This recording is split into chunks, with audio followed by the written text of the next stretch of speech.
and I will invite you all to join us in saying the Pledge of Allegiance. I pledge allegiance to the flag of the United States of America and to the republic for which it stands, one nation, under God, indivisible, with liberty and justice for all. Okay. The next item of business is public comment. Yes. Chris Kermit, city resident. I was going through the website, and thank you very much for all the work people are doing on that. I was reading through and I was looking at the park information, and thank you all in public comments. I also went down and looked at recreation, was looking at the pool. And it struck me that, you know, there's a lot of things going on in the city.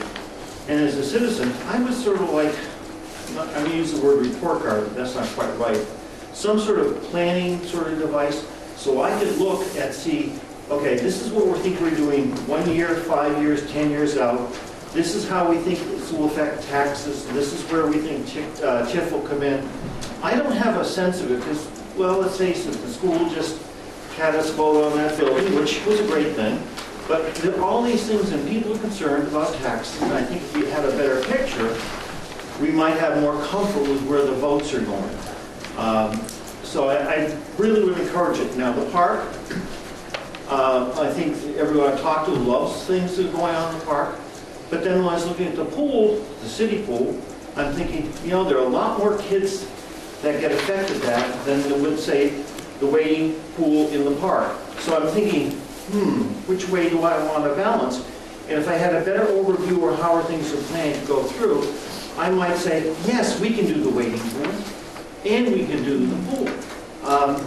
And you guys got a lot on your plate, I understand that. But maybe if we had some sort of illustration, I know in construction they have these planning grids and whatnot that show what's going on. So that's basically my question. And thank you all for working so hard. Thank you. Appreciate that. All right. Any other public comment?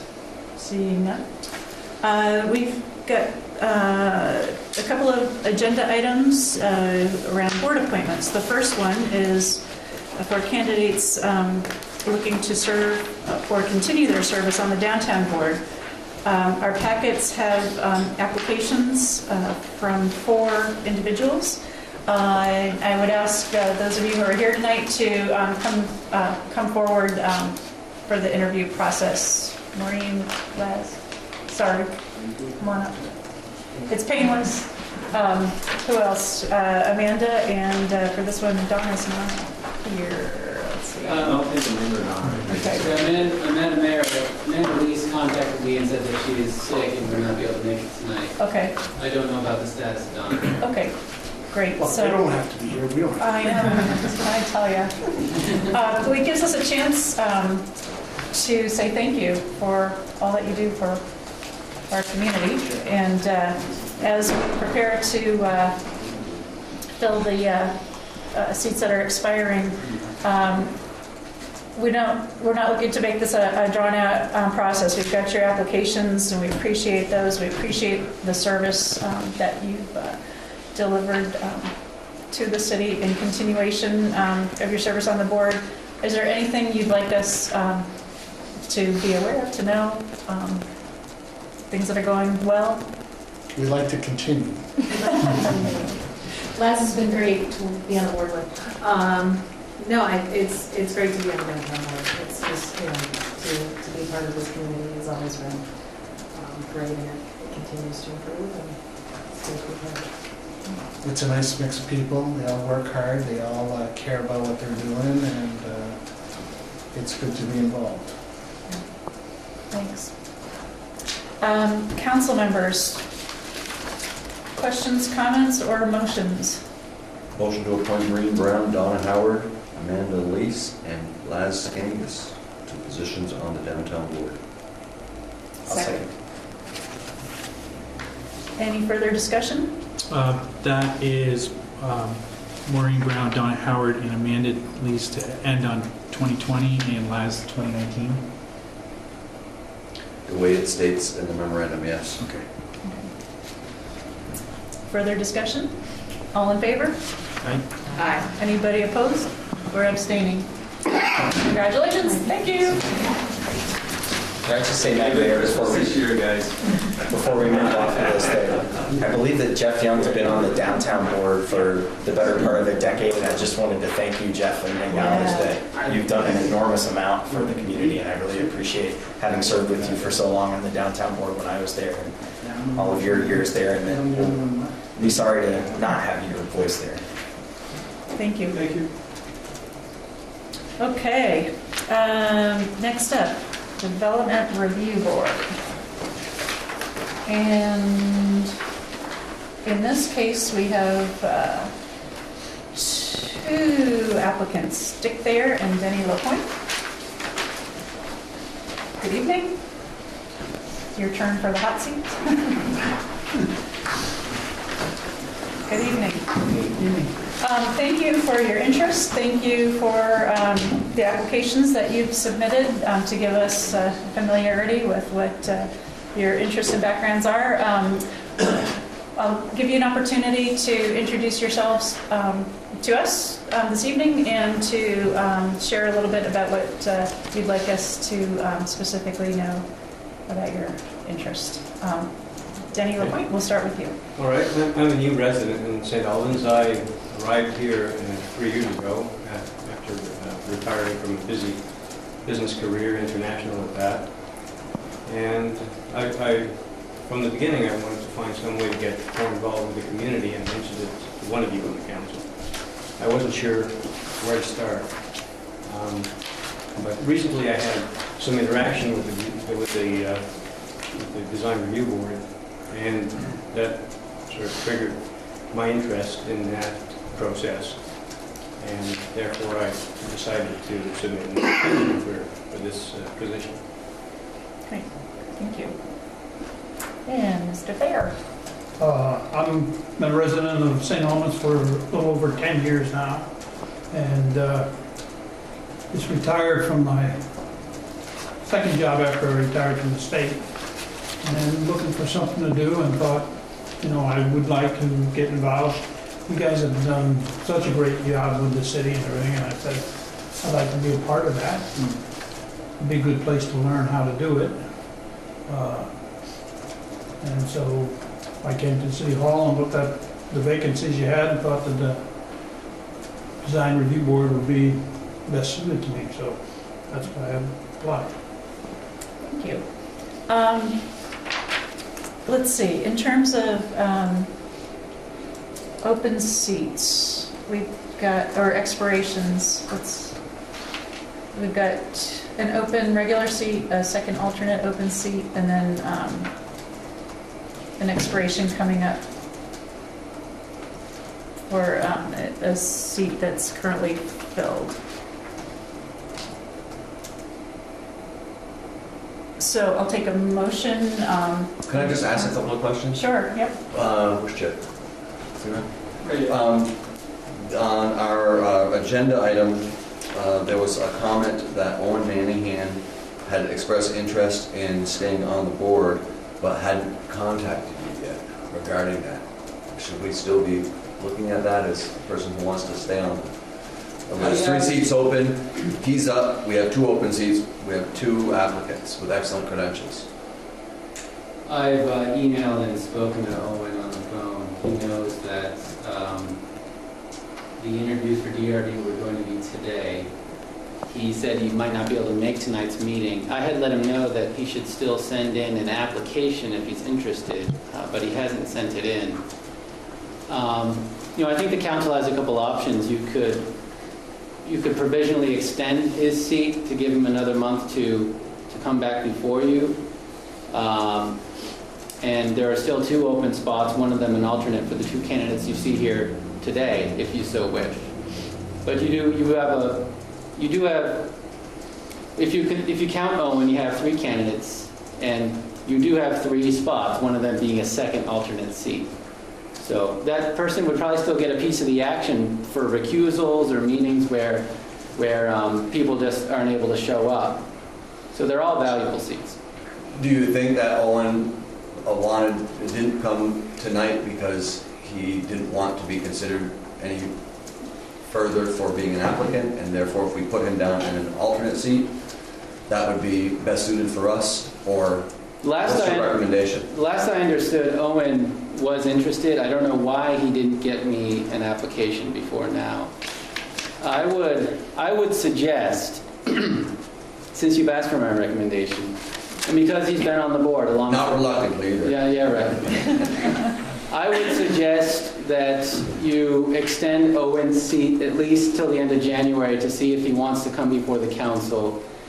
That of the two candidates tonight, if you think both of them deserve appointment, you appoint one to the full seat and you appoint one to the second alternate seat.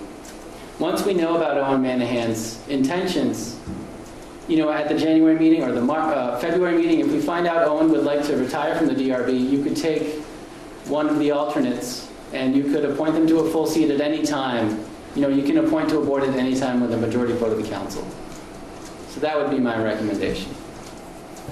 We got insight. You could ask further questions to the applicants here. Say again? Would that Yeah, cause you to ask questions? Preferences for either of you to serve on one of the open seats versus an alternate seat? I would prefer the open seat, but I would certainly accept the alternate seat. And My same feeling as him. do you want to arm wrestle for me? So can I ask a quick question on something there? So my question is was Judith given the option to apply for the open seat, or because in the past people have kind of cut their teeth down in the alternate position and then left when the position's opened up? Is that something she doesn't want, or? I personally did not have a conversation with her about that. I don't know that she was unaware that the DRB has known for a while that there's an open seat. That's one of the reasons why Judith has been called upon every time she attends to be a voting member. Yep. I did not ask her specifically if she wanted it myself. Okay. I'm wondering is there a way that we could fashion appointing everybody tonight, but applying them to positions after we hear from Judith and Owen at our January meeting? Is that, I don't think we've done that before, but I certainly wouldn't want people hanging on to know whether or not they were or were not appointed. So if we just appointed everybody tonight, and then we figured out who was going to be an alternate, who was going to be an open serving member based on feedback from Owen Manahan and Judith Leonard and perhaps the chair of the... I have a third recommendation. Great, can we hear that, please? That if you'd like more time, we can have more contact with the board. We can talk with Owen, nail him down in terms of what he'd like to do. We can specifically ask Judith if she'd like to be considered for an open seat. In the meantime, of the two gentlemen before you today, you could appoint a second and third alternate, provisionally at the very least, which would still allow them to participate depending on who shows up to any given DRB meeting. I certainly don't want to lose you guys. Yeah. So, that would get them in the mix. It would allow them to participate if we need the alternates for a meeting. And we could just give the DRB members more time to help us figure out who should get a full seat and who should remain an alternate. Motion. So I move that we extend Owen Manahan's seat to 01/31/2018, and we make Mr. Thayer and, let me scroll, Mr. LaPointe? Mr. LaPointe, second and third alternates pending next month's meeting. Is there a second? second? Further discussion? Chad, what was the last part of that? Pending next month's meeting? So, depending on Judith's and Owen's responses for whether Owen wants to stay on and Judith wants to take on a full seat, the full open seat. So your intent is what Tim proposed, to scoop them up Yep. with assignments? Before they change their mind. Yep. No, I think that's good. I was confused because you had a specific date for Owen. Oh, and we're just extending his 1 month, just so we can get a better understanding of what he wants to do. Got it. All right, all in favor? Aye. Is anybody opposed or abstaining? Thank you very much. Good resolution. Look forward to your service. Thank you, guys. Okay. Next up, we have got Taylor Park on the agenda. This is a presentation of Park Commission recommendations following a follow-up to the last City Council meeting. Good evening. Hello. You stay in the audience?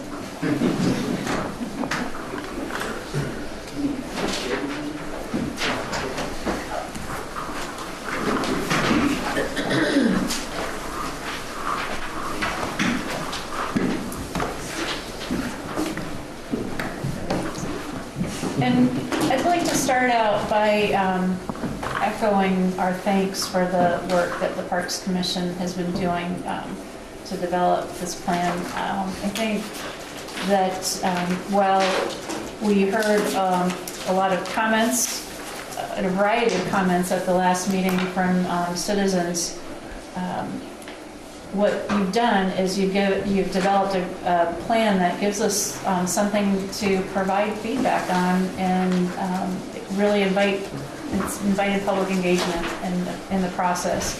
So thank you for that.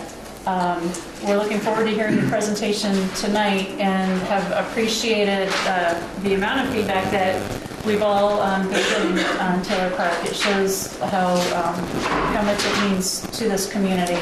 And we want to make sure that we continue to look at the treasure of St. Albans. So with that, presentation. Well, I think our HDMI cable has been broken, unfortunately. So, but everyone should have a copy of the map. Yes. Yep. So, Tom, do you want to? Yeah, sure. So based on when we met with you guys, presented to you last month, we went back to try and obtain some more feedback in a variety of formats, one being the official emails that came in, and then a lot of obviously informal comments and feedback that the members of the steering committee and Parks Commission and City Hall received. We decided to, the Parks Commission wanted to look at what we could do to, at least for now, remove some of the more contentious issues in terms of the plan so that we can move forward. I mean, we obviously have a couple sidewalks that need to be updated very soon. They're in really bad shape in the park. So it didn't seem to make a whole lot of sense to do something to repair those this summer and then have a new plan come and change them all afterwards. So we wanted to get something moving that would set the framework for what our what Taylor Park would look like in the future, and really kind of take away some of the misconceptions of the conceptual piece of the master plan, where some of the feedback was really getting particular about details that weren't details yet. They were just a kind of blurry idea. So we did a number of things. We maintained the Loomis bandstand or gazebo in its current spot, in its current state for the time being, and made note of that. That took out the overlook that used to exist just behind it, because they would obviously conflict with one another. One piece that was actually an oversight initially from the Steering Committee and Parks Commission perspective was trying to restore something that resembled the bridge that used to exist over what was the reflecting pool and is now currently a garden. Whether there's ever water there again in the future or not, we thought it'd be nice to bring that feature back in and bring in another historical aspect of the park. We want to maintain the historical round garden that the garden clubs worked so hard to maintain for a significant number of years. And also make some changes to the south end of the park. We wanted to know where potential future performance areas could be located based on this plan, but just make it clear that the specifics of what that structure might look like, how big it is, if it's more of an octagonal historical bandstand or more of a modern, not modern, but something that resembles more of a modern performance space that will be decided on down the road. So we've got a couple locations there. As part of that, we saw the opportunity when we looked at the map without any performance area there to actually improve the placement of the monuments so that they're now along the oval around, so they have better accessibility to everybody, both veterans who maybe wanted to access it, and other people who would have a hard time traversing steep angles or uneven ground to get there. And to really highlight them, because again, we want them to be highlighted in that end of the park, not overshadowed by anything else.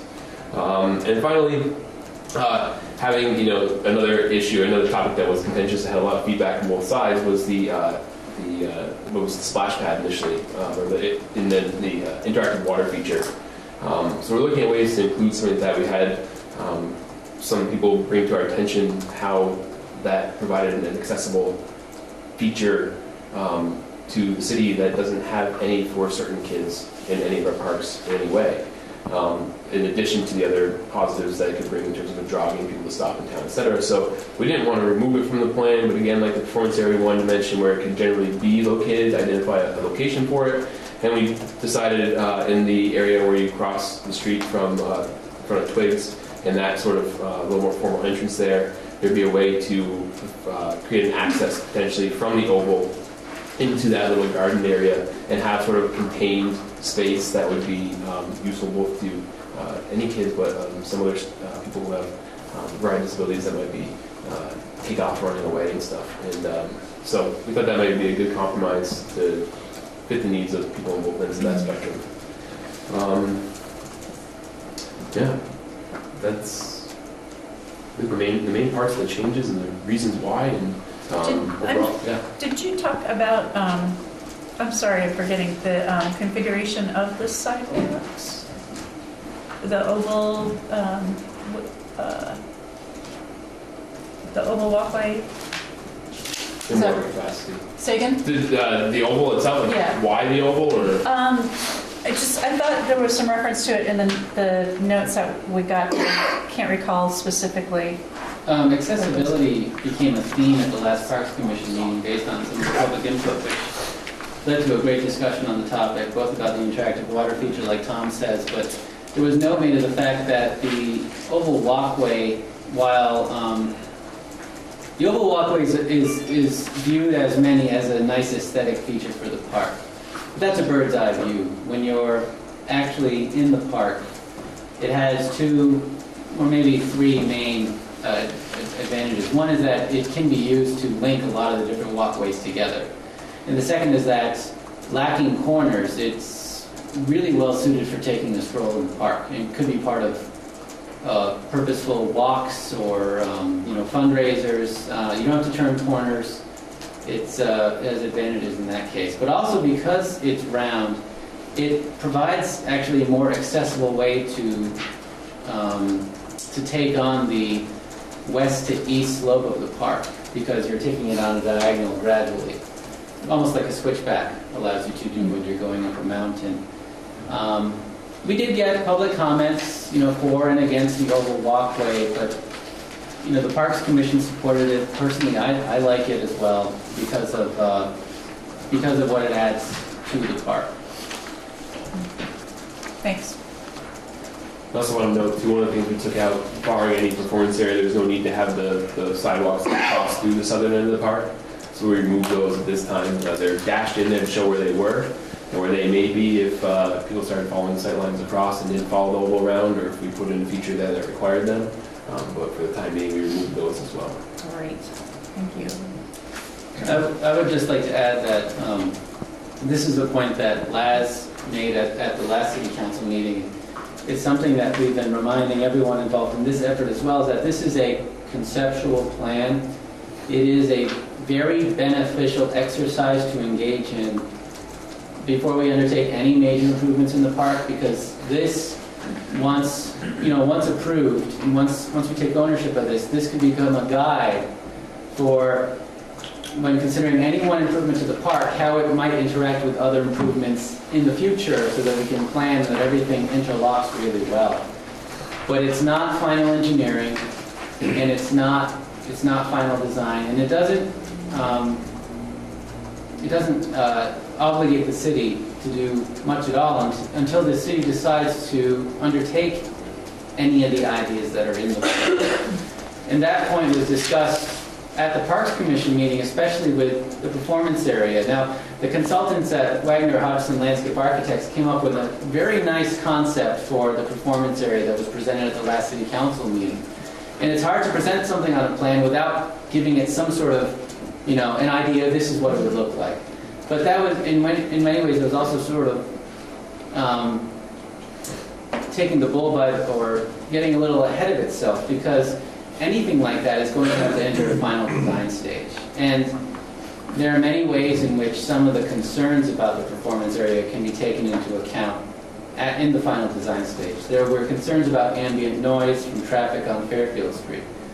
Well, obviously, we could do some sound studies before we decide to engage in the performance area in the south end. That could help us decide how far to the south it should be in the end. It could help us decide how the performance area should be designed, and is there such a way to put in sound augmenting panels that would mean that during performance the street noise wouldn't really be a factor? Could those panels also be taken out if the community decides it doesn't want to see them all the time? These are all sorts of considerations that could be undertaken during the final design phase. But I think one of the main conclusions of the Parks Commission and the steering committee that drove this whole process is that the performance area is a really good idea for the south end of the park and should be part of the personality of the south end.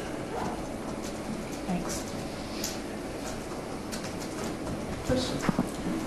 I just have two quick questions. Well, one question, one comment. Do we know the length of that oval? Is it like a 0.25 or 0.2 or? That's interesting. Because there's a lot of people that like to walk around the track, and the track is often closed. Yeah. So if it's close to some kind of dimension where you can do so many and get a mile, that would be great. Yeah, That's interesting. I will definitely follow up with Chip and get you all that. Yeah, because if you can just move it a little bit or whatever and try to get some kind of. And the other thing is, I really appreciated the public input in my packet. I think it's the first time that I've ever had that, be able to read that. So it's a little bit different than reading some of the public input online. Someone actually had to show up at this meeting and speak instead of just typing on a keyboard. So I appreciate that. So thank you. Yeah. Other questions? I'll echo that.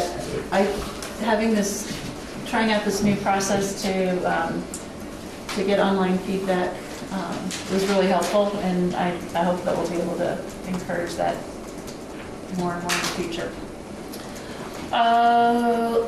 Was public, I forgot to ask at the last meeting, the public art locations, were those all listed at the last meeting, or is that? No, That was another oversight. Yep, that was something we had discussed. That was part of the plan that just never got on the plan, and none of us picked up on it. And so we realized, in looking back at it, that we want to mark potential spots where we could have public art. Okay, yeah, I thought of that after the meeting. Yeah. I'm like, oh. Yeah, one of the biggest things we've seen in some of our research is pulling on the historical nature of the park and providing places for art and the positive impact that has on the community. Okay. Something we didn't talk about the last time we looked at this, but you probably have thought about, is the farmers market space. Do you feel like that allowed enough for that farmers market to grow and thrive? I mean, it seems like it gets better and bigger every year. So those little orange and yellow are pop-up tents, and those represent 10 by 10 tents. So they can start, and Robin was part of our planning for most of the time, and that provides that kind of normal space, so that sort of curved corner with the oval, but also the ability to expand in a lot of directions based on the structure of the oval and the crosswalks going through there. Additionally, one thing I think we highlighted, but if you look up across from Bishop Street where there's F, and that's the entrance into the park, G marks the place where you'd have the grass basically reinforced so that it could be driven upon, and that way larger trucks for tents or for farmers market events could come in there without running up the lawn and making a mess to clean up afterwards. So it gives them some maneuverability getting in and out of the park there. Okay, Marty and then... Just for what it's worth, Kate, I spoke with Robin Morrow, the manager of the market, and she loves the design of the oval. And thinks it would work out well for them to be able to put their tents and stuff up around the oval. It does seem like it would be a great shape for that. Right. It's terrific. Other questions or comments at this point from the council? Did we discuss, or were we presented with a proposed sequence of events?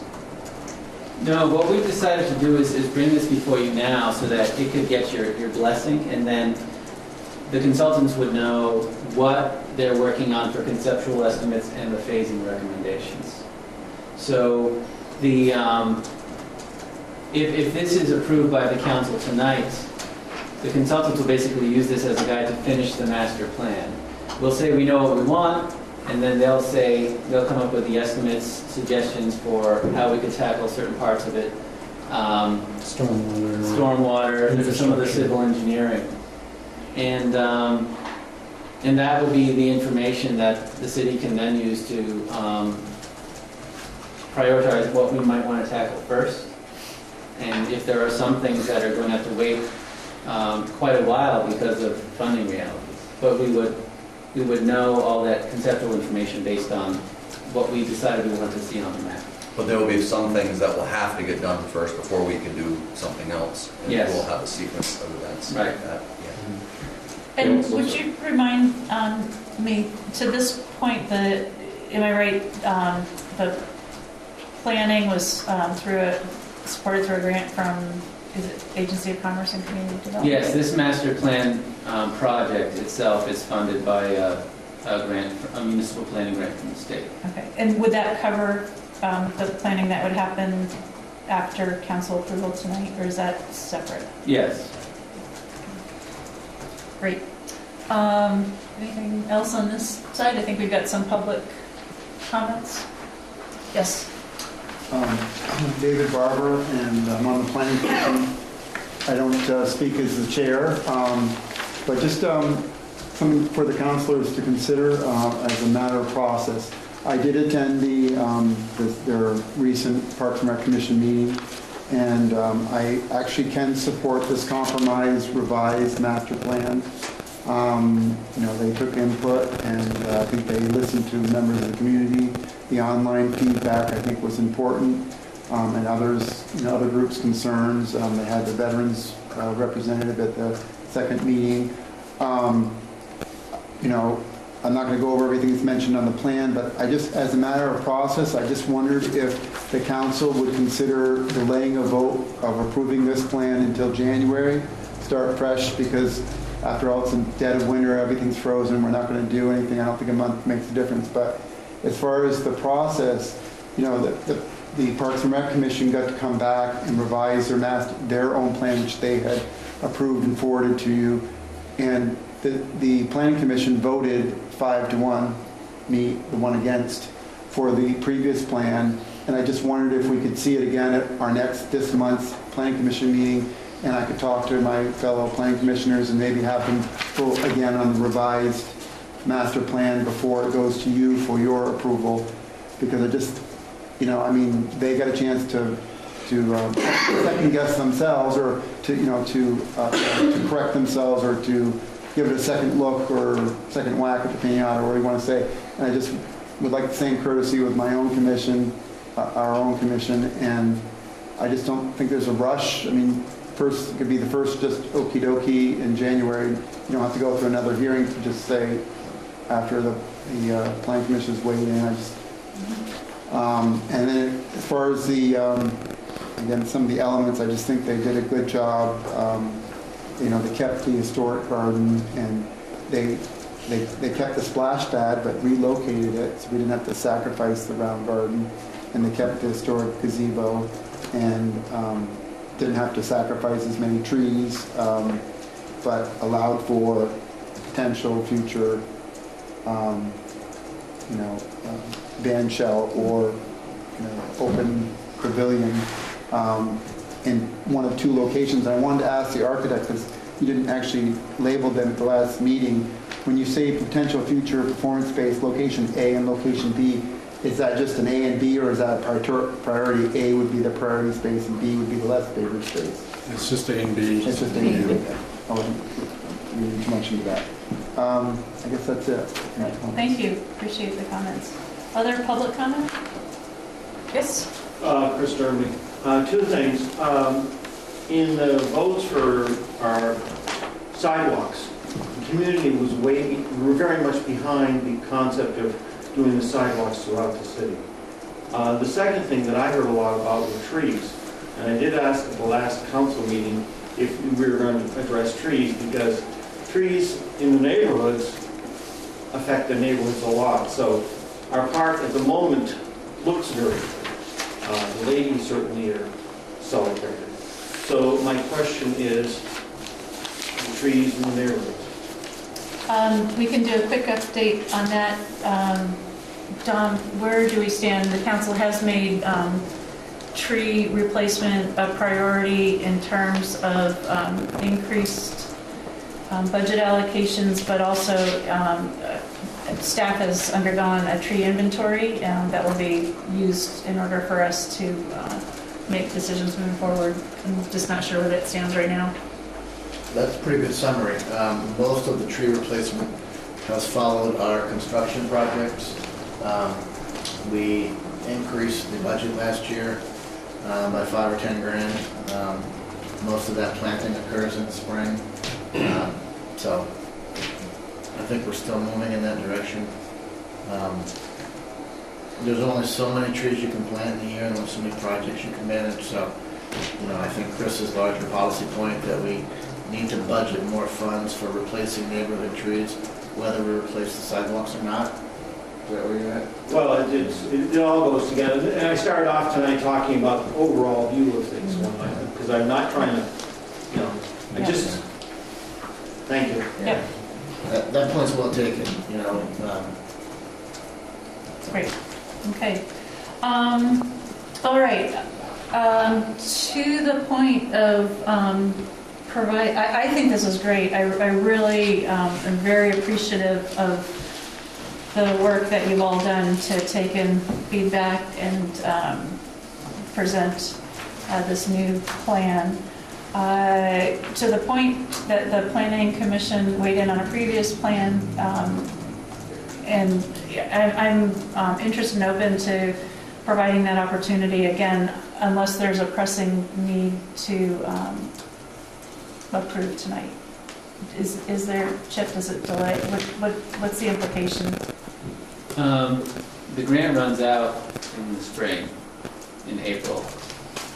So I don't know how much time would be needed to finish out the master plan, but I think timing is important at this point. All right. Lance. Can I make a comment? Yeah. The Plan Commission approved the 5-1, and these are pretty minor changes. To me, it doesn't make sense to hold this up just to get another 5-1 vote on this. Mm-hmm. That's my only comment. Thank you. All right. Well, that leads us, if there are no further comments. Well, I don't have to rebut, but it would actually be unanimous 6-0 because I could support this, which I was on record as supporting at the Parks and Rec second meeting. So that's one of the reasons why I'd like to have a second vote. So we could have a unanimous vote on record from the Planning Commission. We could have the Planning Commission voting on the revised plan, not on record as voting for the old plan. And I do think it's important. Well, I think it's important, and I think as a matter of process, the council could, grant us the courtesy. And again, nothing's going to happen this winter. If we have till April, I don't see why you couldn't vote on it, approve it with our vote. And I wonder if we might be able to move forward with a council vote today to start to put together the timeline and process for the planners to continue their work. And when does the Planning Commission meet next? Next week, Chip? The Planning Commission meets on Monday. It's coming Monday. Perhaps the council motion could just Contingent say on- that if the Planning Commission raises any major red flags, the council could adjust its approval at the next council meeting. I'm open to that, but that our next agenda item is to vote on moving forward with acceptance of the amended plan to proceed to finalize cost estimates. So Make a motion to proceed and finalize the cost estimates based on the plan before us tonight. I'll second. okay, Is there any further discussion? So Chip, we can vote on this tonight, the planning commission can still vote on it next week. Vote Sure. 6 no, If 6 they have no. any really pressing things they want to let you know, we'll make sure it gets to you. Thank you. All right. All in favor? Aye. Anybody opposed? Motion carries. Thank you very much.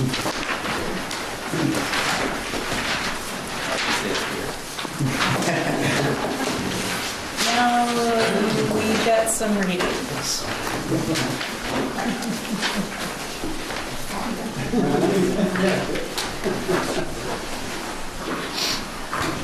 Chip, what kind of pictures?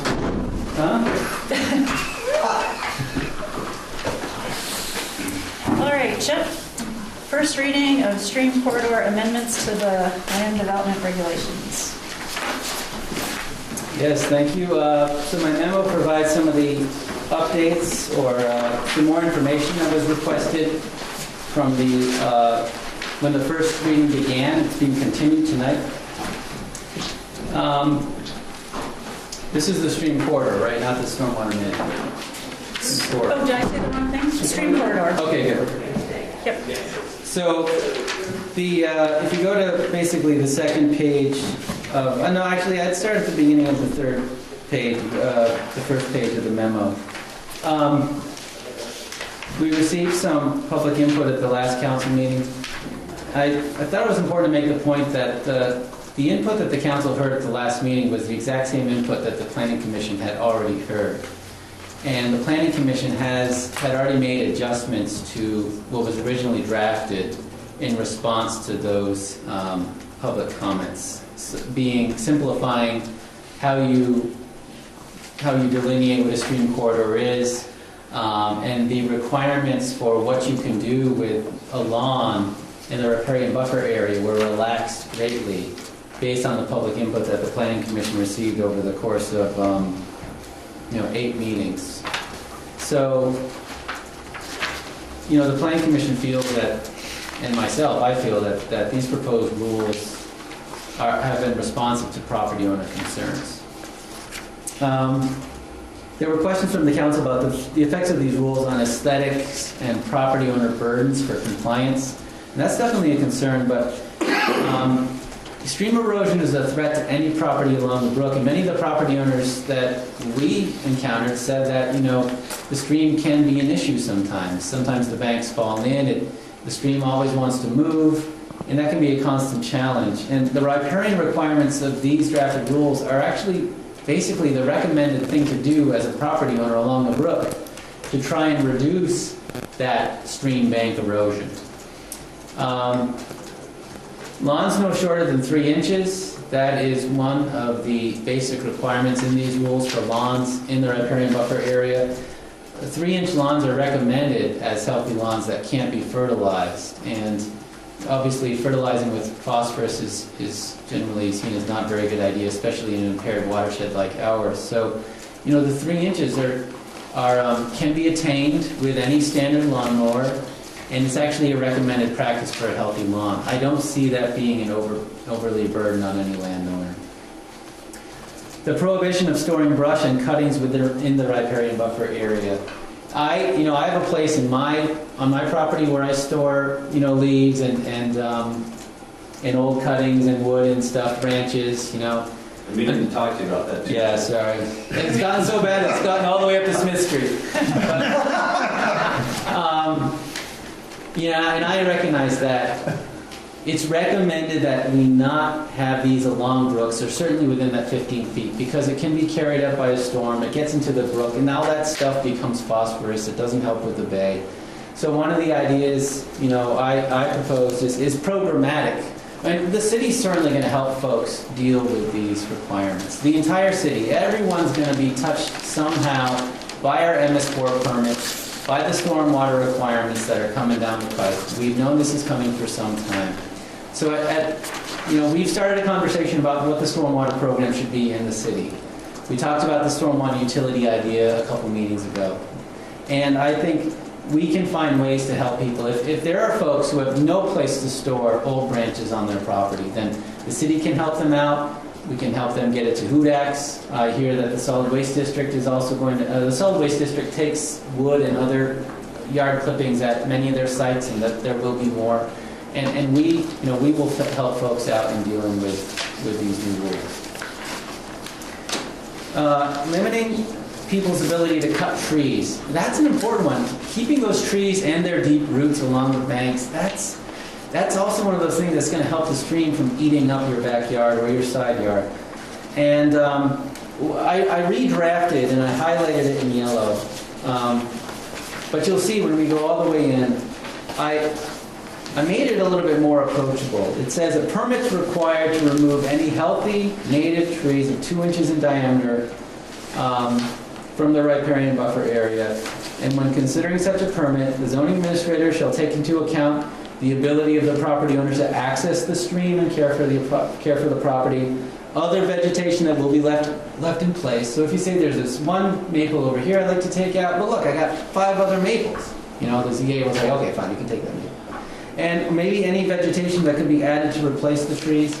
So I think we've made it reasonable that we could both really encourage people to keep the trees, the healthy native trees. Damaged trees, Norway maples, for instance, non-native trees, they could come out without a permit. But it's reestablishing the riparian buffer area is also one of the things that our MS4 permit needs to do. And we're going to have a hard time doing that if we're not recognizing that existing trees need to stay in the riparian buffer area.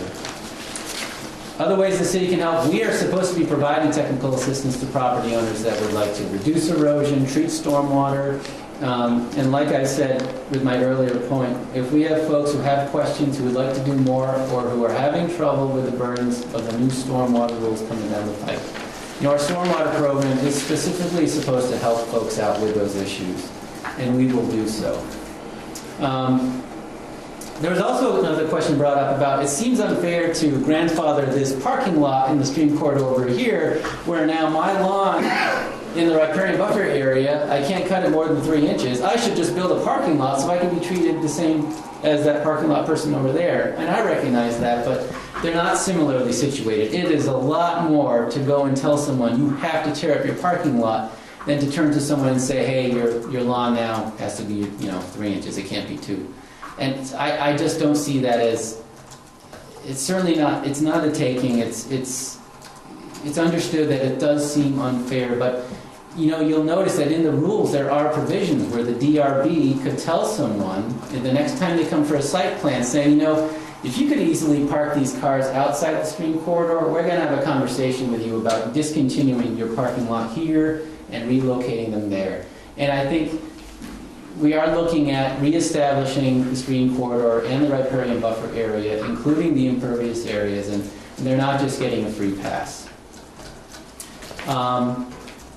What properties would be affected by these rules? When we did one mailing out to property owners before the Planning Commission finalized their draft and approved it for the City Council, and I counted up 143 parcels in the city that would be affected by these rules. Some of them, it got to about 120 individual property owners because there are people who own a couple of the 143. It's due to this built-out nature of the city that we went with a 30-foot stream corridor instead of a 50-foot stream corridor, which is what you'll find in the state rules and in other communities. And we provided a map because it was requested. So if you keep turning through, you'll see like the first page is the tiny piece of Rug Brook that's in the city. Actually, there's very little Rug Brook that's in the city, and it's only in the tail.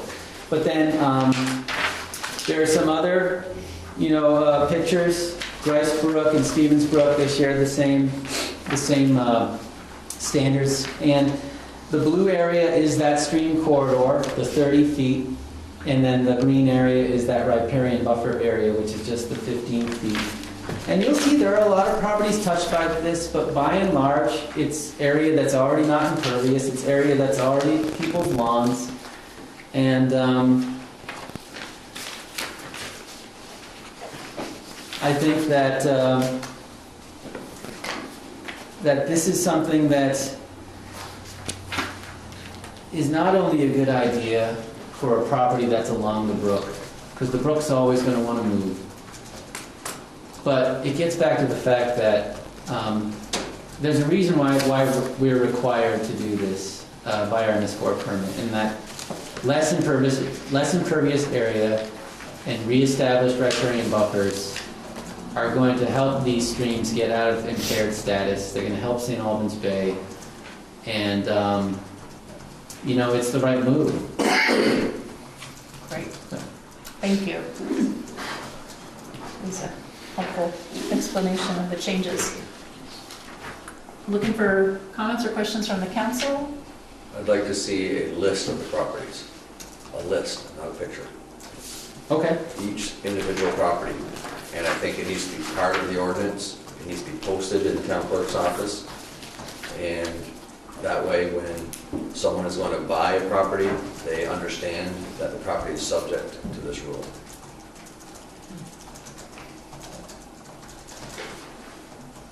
Okay. All right.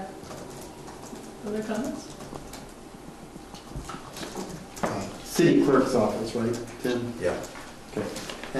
Not town clerk. And since we worked on this for 6 months or more, yes, I urge city council to pass it. And I don't think, again, echoing Chip, I don't think it places an undue burden. But if there is a slight burden, again, maybe with our, capital funding for the tree program, maybe we could provide, because we would be presumably buying trees at a discount in large quantities over a number of years.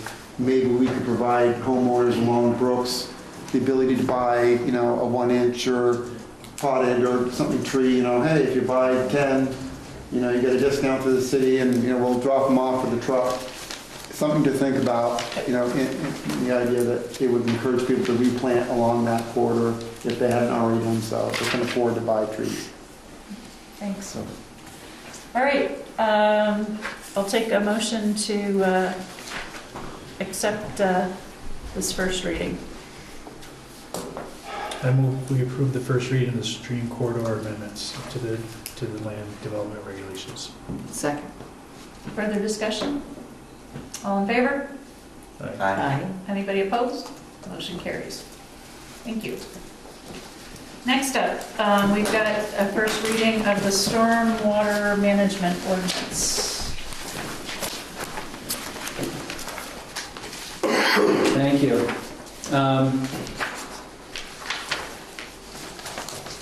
My memo states that we'd like to get the first reading of this one before you now so that we can start discussing it. I think it's pretty well interlinked with a stormwater program that the city will have to discuss putting into place. So I don't see the second reading coming before you until such time that you're able to talk about everything and what's involved.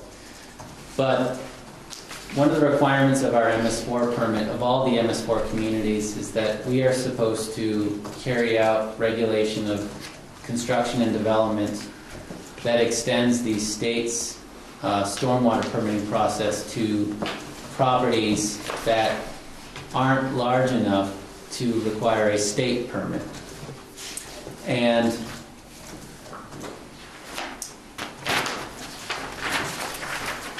basically,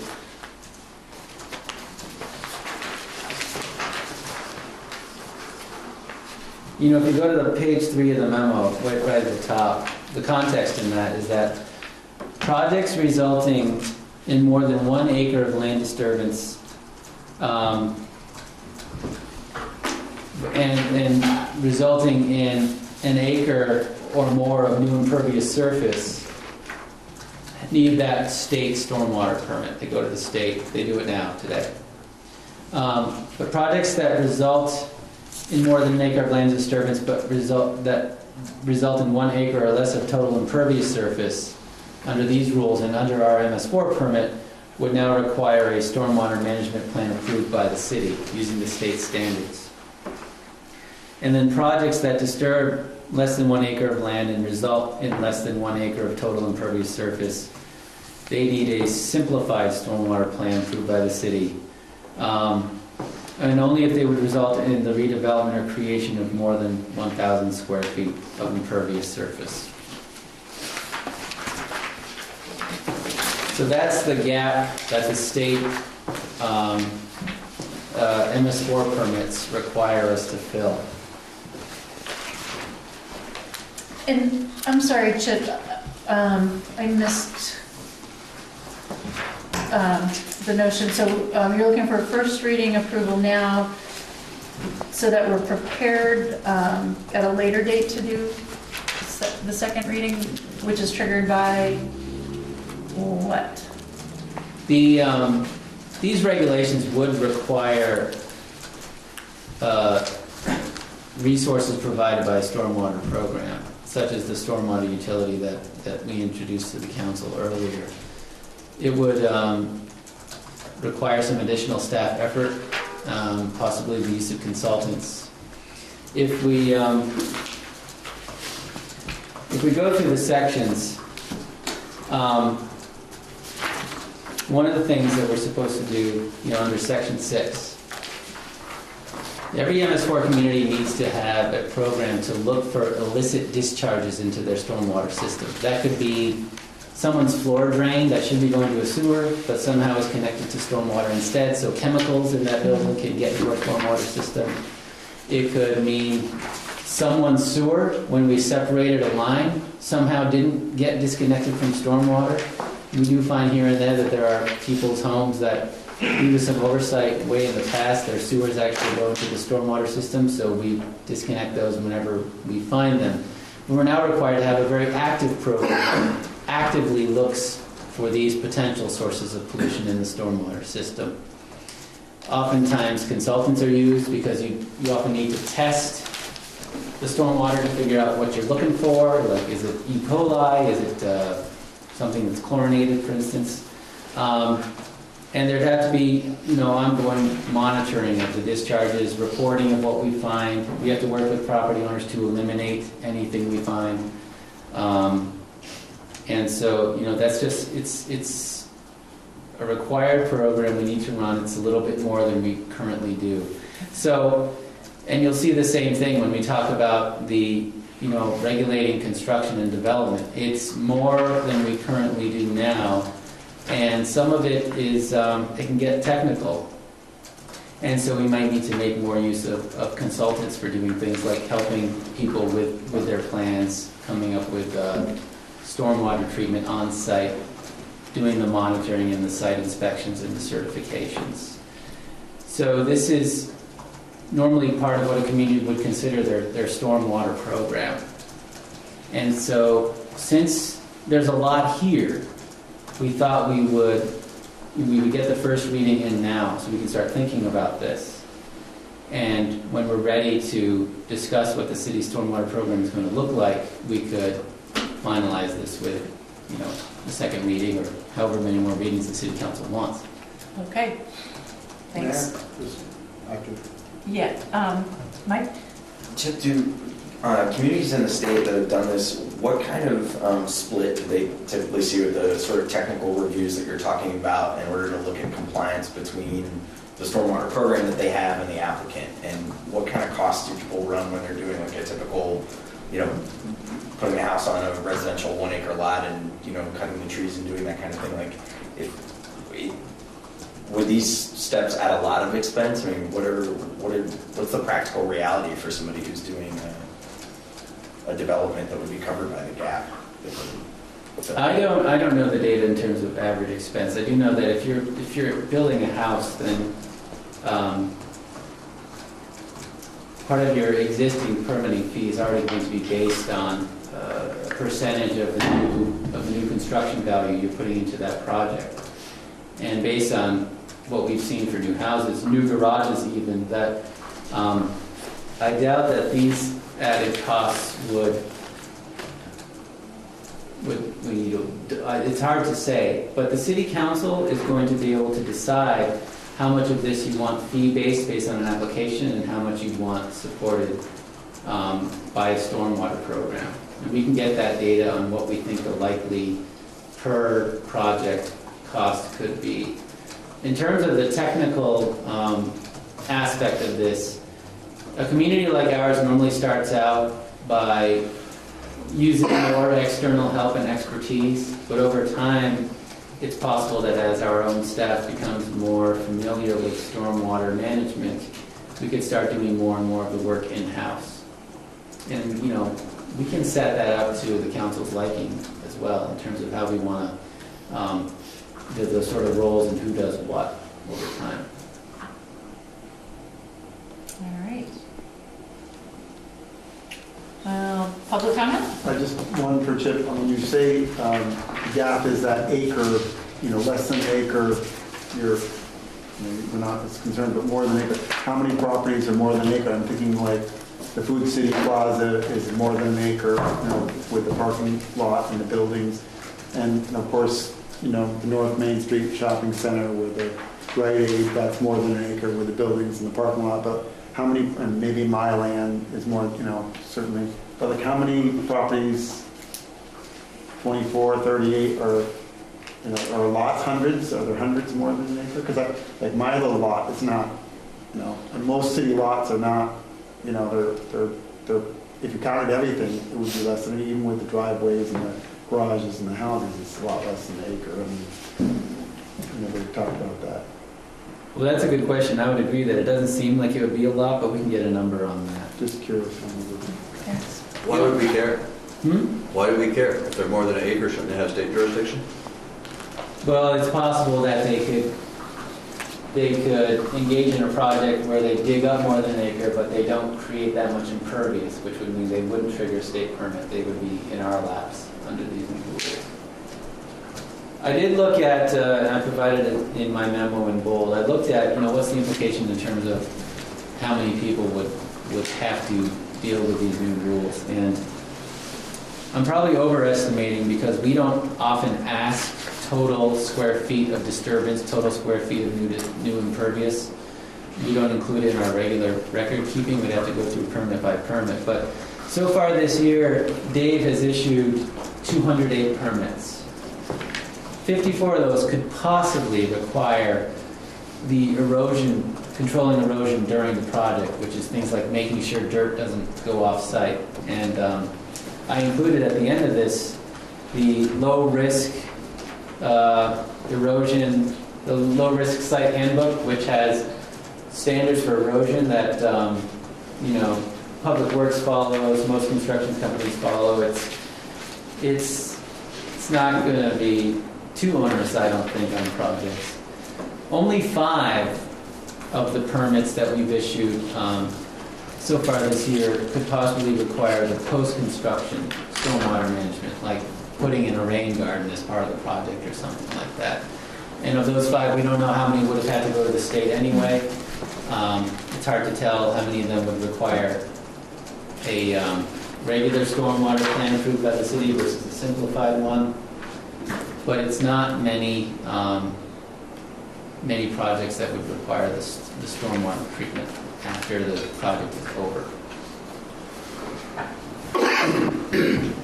All right. Anyone care to make a motion to accept this reading of, this first reading of the stormwater management ordinance? I'll make that motion that we accept the first reading of the stormwater management ordinance.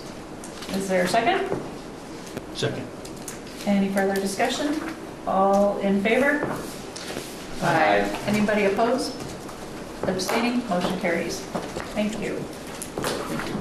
All right, next up, another first reading of an ordinance amendment for Market Street traffic direction. One of Chip's favorite things to talk about. Yes! When we brought the latest version of the Catherine Federal Street project to the City Council, Market Street was one way south in the plans. The Council approved it. We are now making that change in the ordinances. Because actually the project's done, so thought we should probably get that box checked off. So this is the first reading, adding Market Street southerly from Lake Street to the intersection of Stebbins and Allen Street to our list of one-way streets. Okay. Being that this is a first reading, is there any public comment? Seeing none. Take a motion. I move we accept the ordinance amendment for Market Street traffic direction. Second. I'll second that. Further discussion? All in favor? Aye. Anybody opposed? Abstaining? Motion carries.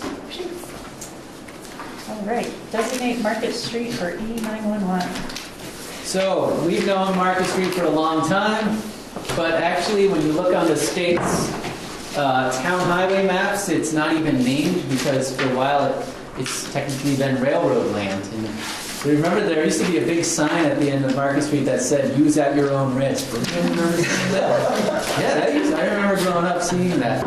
So we were talking to E911 and they said, hey, by the way, we don't have anything official here saying that Market Street's actually a city street. And we said, well, it's been there forever. And they said, yeah, but could you have the city council pass something designating where it is and what its name is? And I said, yeah, we'll do that. So that's what's before you today. Can I just ask, so we're creating reality right now, we're just acknowledging, we're a little behind on the... Catching up. For Market Street. But it's just recently being acquired by the city, right? Before it was private property, switched back and forth a couple times. Yes, right. And there's no addresses on it, right? There's no one that has their address, Market Street? None yet. And yeah. Okay. We should add that to our certificate of highway mileage. Yeah, We absolutely. will. We finally get an addition. Extra $5. All right, motion? I move we designate Market Street for E911. I'll second that. All in favor? Aye. Opposed? Abstaining? Motion carries. It does look amazing down there. Is the fence complete or is the fence going to go all the way to Lake Street?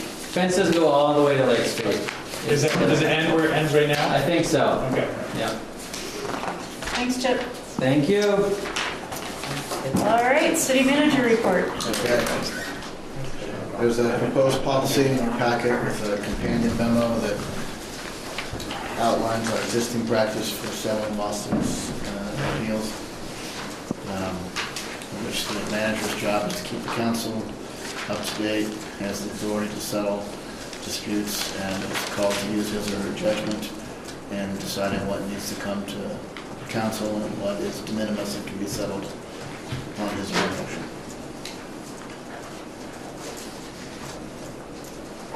All right, so you're asking us to adopt a policy formally. What's de minimis?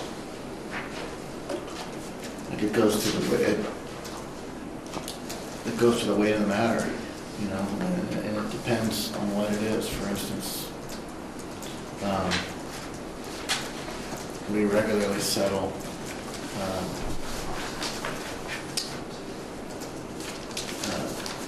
what do we call it?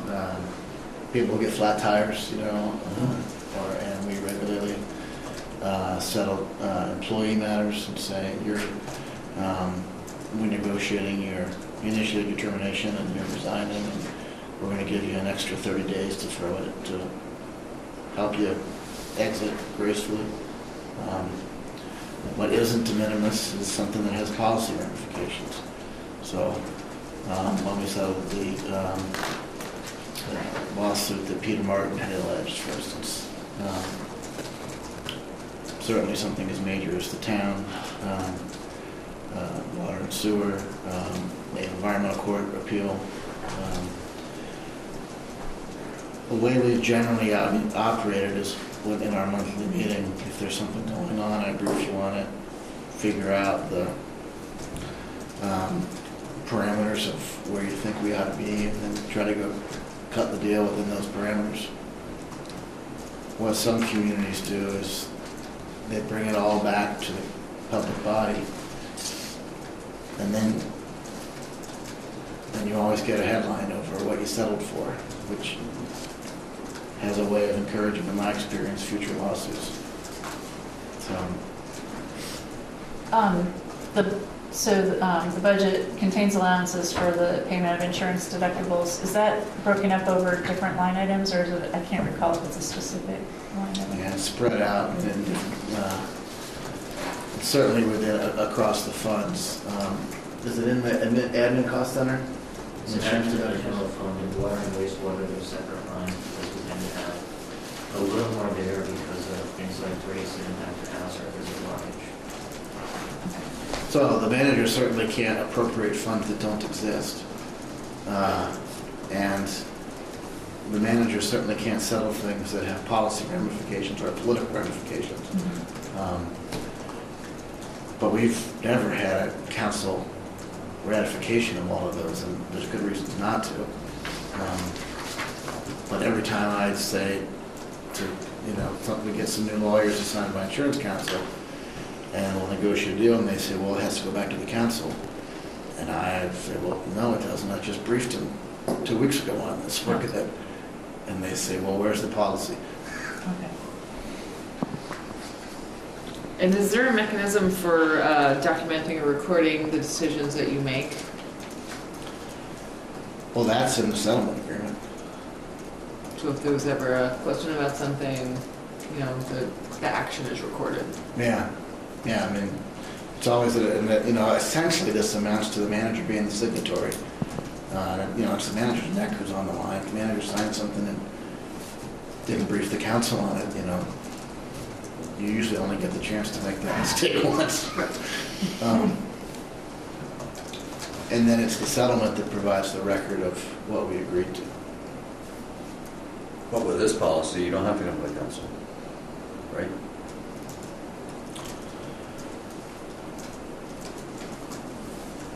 No, on this policy, you have to come to the council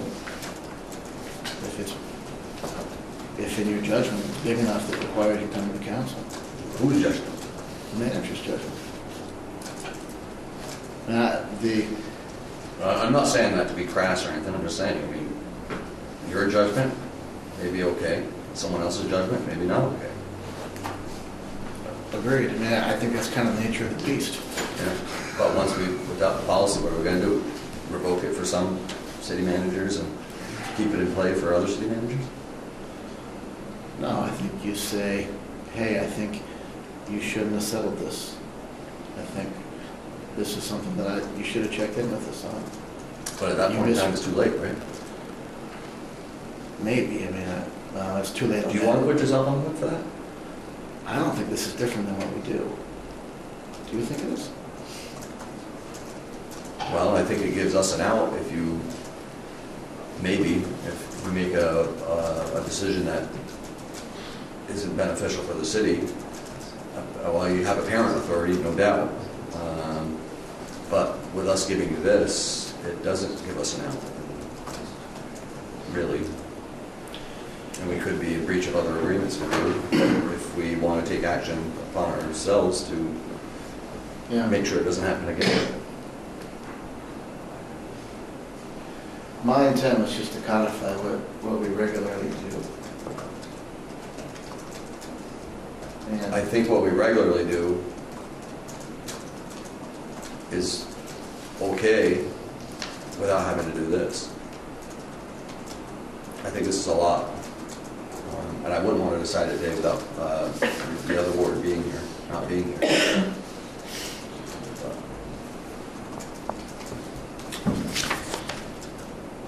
Your issue is concerned about the manager checking in with the council, right?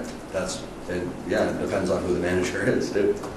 Do we have a manager who is conservative? Do we have a manager who's not conservative? Do we have, and I'm not saying I'm either one of those, but that could be a big swing in what comes before the council and what doesn't come before the council. And we're binding other councils. Well, until they change it. Yeah. But at that point in time, it could be a big hit. So we have a particular situation right now that's prompting this question. Yeah, so this is a really good one. Our police department is out in St. Albans town, and domestic. And it's a he said, she said. And both of them are Latinos. One of them speaks English, one of them doesn't. So they need an interpreter. There was an interpreter on site from AmCare. That wasn't going so well. They called the Border Patrol. The migrant justice feels like that was the wrong decision, and that they would like us to enact a policy that says in the future we acknowledge we won't call the Border Patrol to be an interpreter. We will instead use the interpreting app on our phone or one of the interpreters that we have. We regularly use interpreters. We have some folks in Public Works who English isn't their first language. So that's a no-brainer, you know? And that's a no-brainer now. It's a no-brainer now. So why do we have to have this to make it a no-brainer tomorrow? And so in that case, I would say, hey, we've got this proposed settlement, these are the issues, here's how I'm proposing to settle it. And I would ink it, you know, I'd bring it to you and we would talk about it, and I'd say, yeah, we'll get it done. But absent that, we'd have to have an agenda item. That's what I'm trying to avoid, is having to have the agenda item where the council takes action on it. At that particular moment, because we have agenda items that affect us now that we do an executive session. Agreed, but usually there you direct me to get it done. Then you've done it with the council's permission at that point. Right, and I'm not trying to get around that or change that at all. I'm just trying. Council can only act in open session, but the council in executive session tells me to do an awful lot of things, which I think this falls into. And I like it that way. Yeah. Does anyone else not like it that way? I mean, I like the council hearing it in executive session and then saying, all right, we think you should act, rather than having a session to say, well, I acted and now we're in trouble. I don't think we've done, how long have we been on, Chad? And 9 years. And this hasn't come before us yet, and we've done okay. Let me take another stab at drafting it. I'm not trying to change our current practice. I'm trying to codify it, and to the extent that we're having this conversation, I don't think I've captured our current practice. So let me keep working on it. Is this hanging up this resolution of this particular situation? No, I'll keep working on it. All right. Okay, thanks. So do we need to officially table it? No. Okay. All right, next up. Conceptual approval of a solar power purchase agreement for a portion of the city electric bill. So a power purchase agreement is an agreement between somebody like us and a energy developer, most oftentimes these days an alternate energy developer, in this case solar. We've been in conversations for 6 months or so with a solar developer who has a site down on near the sewer plant on Roos Drive. They would like to begin the permitting process. They have an agreement with the landowner. They need us to agree to buy 50% of the power for the wastewater plant and the balance of the power throughout the rest of the city. If we do that, that'll be about 35 to 40% of our total electric bill. Over the last 10 years, electric bills, GMP's bills have gone up by an average of 2.5% per year. Not necessarily 2.5 every year, but right now, for instance, they're asking for a 5% increase. Under this agreement, we would lock in for a guaranteed no greater than 1% increase per year for 20 years. There's some additional nuanced specifications about what we can buy it at the end of the life of it. It's been reviewed by Duncan Saunders, who does a lot of these. Mike's taken a look at it. It's not up for final approval. This is just kind of the check-in that says this is out there. It seems like something, if we have a chance to lock in at 1%, you know. It provides us stability in terms of future. Provides an immediate discount in year one of around 10%. And then depending on what that grows into in the out years, you continue to measure from that original deduction. But it gives us rate stability, rate predictability, and you know, history would suggest that we beat the market at 1%. So just one quick question. What we're paying for electricity hasn't gone up 2.5%, 3% every year because we've been switching streetlights to LEDs, we've been, renovating, so we may be staying even, but the rate's going up. Yeah, and we haven't stayed even. I think, yeah, we've gone down a good bit. But we've kind of tapped out all of our efficiency measures, No, I agree. So this is the next move, I think. So we usually budget, in that line item. Tom, what's that increase? I want to say it's 4 or 5% typically that we're budgeting. On a big base. So one thing to think about is that current state law caps us at net metering at 0.5 megawatt AC, which the system is, right? Mm-hmm. So if that law stays the same, this is the only net metering the city ever gets to do. So this would preclude us from, say, buying our own solar at some point in net metering. If it really is at 10%, that's pretty, that's what I would offer a school like this ATEC project that I worked on is like that. So that's a pretty good deal and hard to get 0.5 megawatt of if you don't have a site. So that's a pretty good deal, but I just would want everybody to kind of know that we wouldn't be able to get our own solar at some point down the road if we. So how long is this agreement for? 20 years. So year 21, we could do our own solar project. Yeah. And just get our half. Or it sounds like we might end up owning this one, which would be awesome. we looked at our own site for 8 or 9 years, and we don't have a lot of land that isn't prime development land. So After 20 years, would the technology change substantially? It's sort of like no. I could go on with that forever, but not really. It gets more efficient all the time. Yeah, the efficiency changes, but technology. Yeah, technology's been the same since Becquerel was playing around with it in 1839. It's just gotten more and more efficient every year. So they say that they assume an efficiency drop of 0.5% over the life of it, but then it flattens out towards the end of it, and there's a manufacturer guarantee of like 75%. So you're looking for, it's just an update. Yeah, I like it. We'll keep moving on it, Yeah. and we'll circle back with the final document. Great, thank you. I'm going to do E and then hand over to Marty to do curb and sidewalks. Is that okay? Yep. Marty, come on up so you're ready. We're knee deep into the budget development process. We anticipate wrapping it up towards the end of the month, just before the holidays.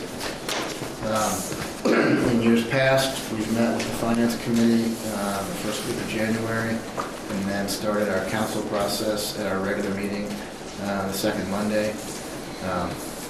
Typically at that meeting, the council gets a look at it, and then we can set an additional schedule for additional Mondays or a Saturday, depending on what your pleasure is. Great. We have a proposal coming out of the police department, which will work its way through our process. It involves some cost sharing of additional drug investigators with St. Albans Town, just in case you hear about it. St. Albans Town's process is a little bit longer, so Gary's down there is talking about that, but asking them for their share. Our share will come out in January within the context of our broader budget proposal, just in case you hear about it. Thanks. Marty.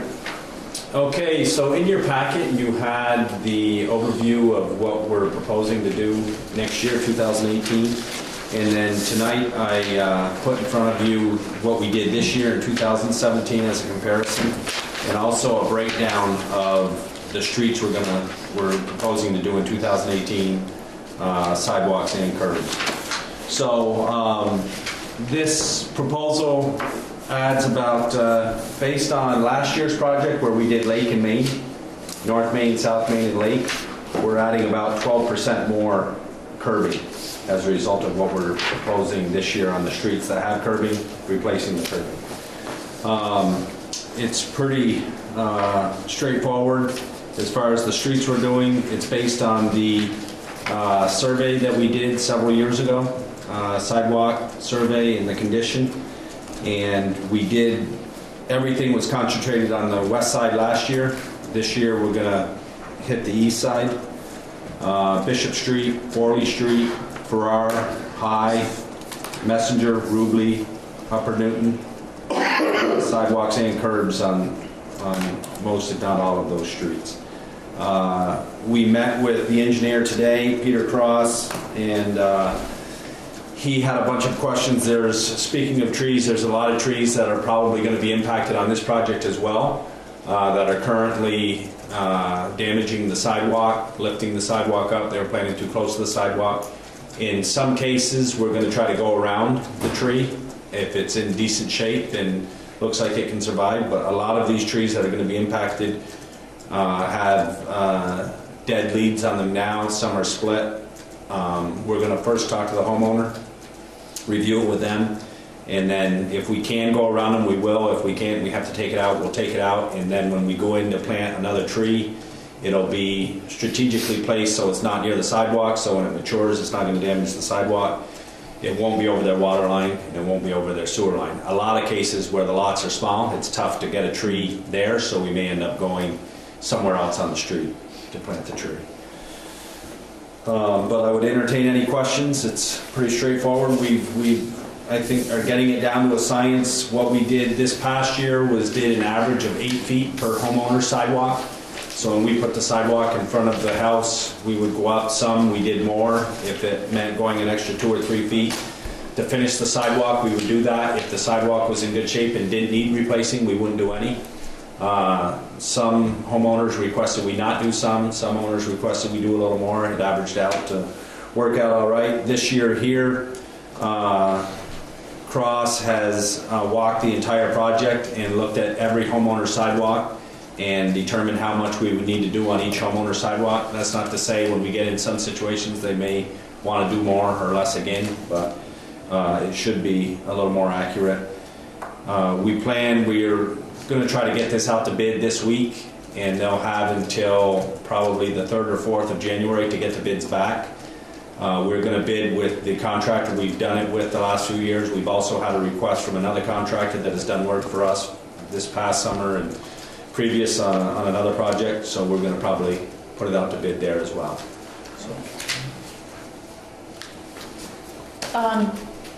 Minor detail. The city council that's listed, was that the city council in place? At the time. At the time, okay, so that's not a, Yeah, that was, not in need of an update. that would have been, 2016. All right. Great. Can I Yeah. chime in? I have heard from a lot of folks in my ward about Upper Weldon Street. The sidewalks are in terrible condition, and on the corner is a woman who uses a wheelchair to get around. And she pretty routinely takes her wheelchair in the street, down that street. Which corner? Is she on Barlow? Barlow and Upper Weldon.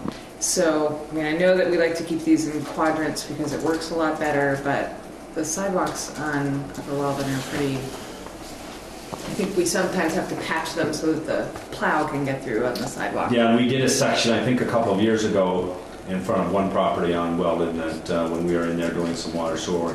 We've looked, we've gone through, I can certainly have Peter take another look at that and come back. And we also have a line item for repair, and we can take a look at that particular section and maybe get that in compliance and then hit it next year or the year after as part of the ongoing sidewalk project. But we can definitely take a look at it. Is that one slated in 2019?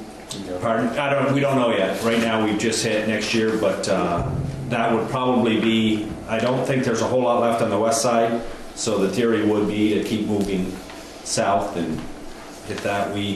Bishop Street is probably one of the worst. We've had at least one person fall and break her arm on that street, so that was one we wanted to hit, but we can definitely take a look at that as well. Thank you. think a couple spots on Bishop Street, it's only 2 feet wide, the sidewalk, Yeah. it's asphalt. I had a quick question too. Are the new sidewalks going to accommodate the sidewalk plow better than what the older ones did? Because they were continuously going through and ripping up the green space. So the sidewalks are 4 feet wide, and unfortunately, the sweeper on the sidewalk plow is about 5 feet wide.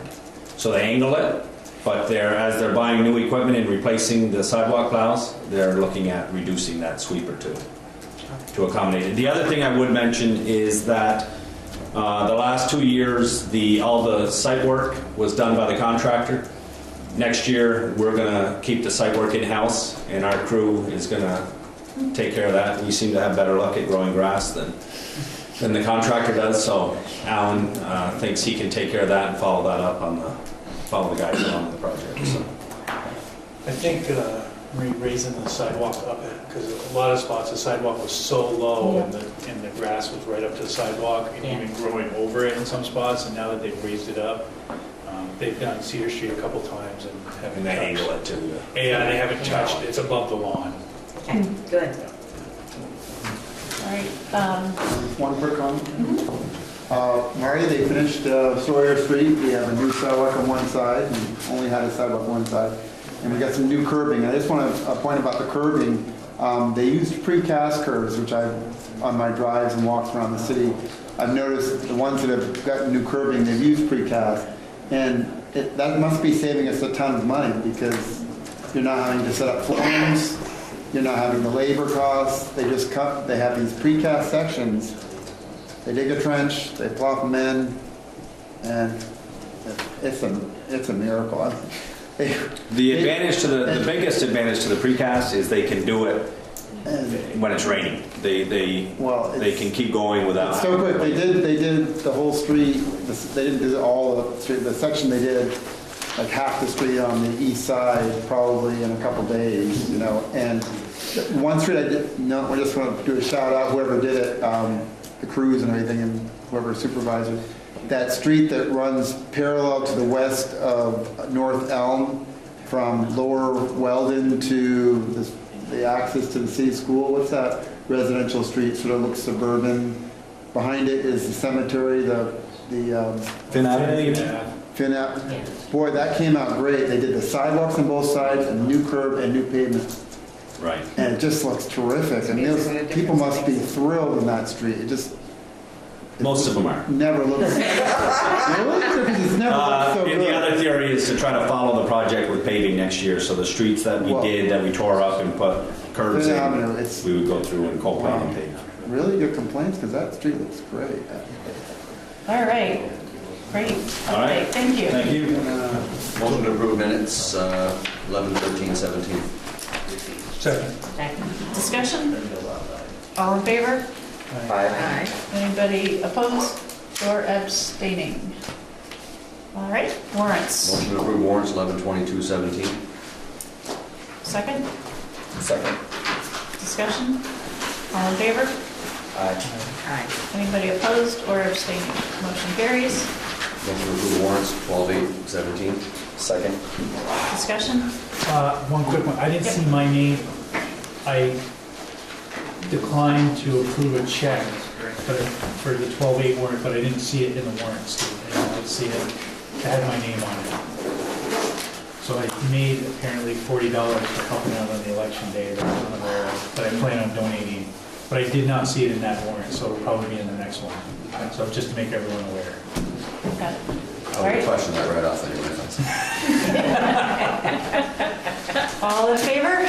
Aye. Anybody opposed, abstaining, motion carries. Other business, I just wanted to recognize and thank all the community members involved in the different events that we've had for the holiday season, from the Festival of Trees events to the tractor parade to the running of the bells. It was a lot of fun. There's a ton of work that goes into that, and I think people really enjoyed it, and thank you. Any other business from other council members? Two quick things. Just two. Stoll Street, the north side of Stoll is just washing away. So the water's just running down the street and it's taking, they hydro seeded or whatever, but it's just, it's a good flow. They'll be back in the spring to fix Okay. that, and they just got to it too late Yeah. before it could take. So it's gonna end up. We've held retainage and they'll be back. Okay, and then the other one, sidewalk on Cedar Street, the section they did, I think it was this summer. I can't remember, it's 2, 6, 8, somewhere at the beginning. There's a 1x1 chunk that has come in off, that has sunk on one of the sidewalk pieces, a good 2 inches. So their brand new sidewalk just dropped, one section. So I can try to take a picture and send it. We can run down. Yeah, it's on the west side, towards Lake Street. Thank you. Martin, I also had a question. I should have asked last month, but I forgot it. I had someone ask me about the crosswalk in front of the FA. They thought that at one time that had the flashing lights, and there doesn't seem to be any now, and they were kind of concerned about that. On Main Street? Yes. Yeah. The Yes. one- The lights we were using are not in compliance with the federal standards. So we've been working on a new form of flashing light that is accepted, and we're still getting the electronics together and the solar batteries and everything associated with that. But we'll have new flashing pedestrian signs for the BFA zone. After they. Thank you.